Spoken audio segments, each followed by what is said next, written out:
What if I told you psychology says the reason you go silent when you're hurt isn't weakness? It's actually your brain protecting you in a very specific way. If you've ever stopped explaining yourself, not because you didn't care, but because you were tired, this video might feel uncomfortably accurate. Let's see how many of these sound like you. 1. Your brain shuts down during emotional overload. Psychologists call this emotional flooding.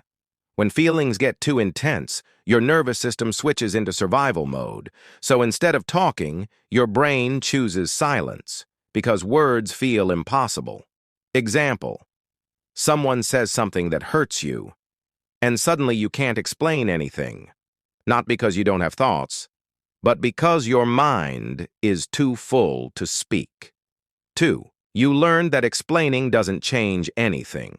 Research shows people who grew up feeling misunderstood often develop learned emotional withdrawal. Your brain remembers, even if I explain, they still won't get it. So you stop trying. Example: you start to talk, then you pause and think, why am I even explaining this? They'll twist it anyway. And you go quiet. 3. You don't want to beg to be understood. Psychologists link this to self-respect boundaries. Some people don't argue because they're calm. They don't explain because they refuse to convince. Silence becomes a boundary. Example: you notice the moment someone stops listening, and instead of raising your voice, you mentally check out. 4. You process emotions internally before you speak. Some minds use internal processing more than external expression. You need time to sort your thoughts, connect patterns, and calm your nervous system. That's not coldness. That's cognitive organization. Example: hours later, you finally know exactly what you felt.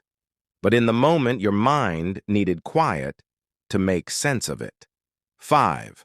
Silence is how you avoid emotional damage. Psychology calls this protective detachment. When you've been hurt too many times, your brain learns. Talking creates more pain. Silence creates safety. So, you don't explode. You detach. Example: instead of arguing, you become polite. Short replies, no emotion. And the other person thinks you don't care, but really you care so much that you're protecting yourself.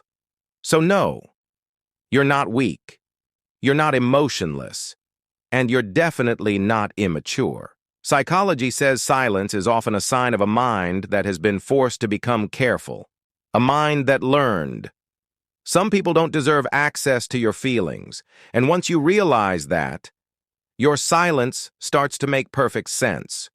If you love exploring the human mind, hit subscribe now, because on this channel we don't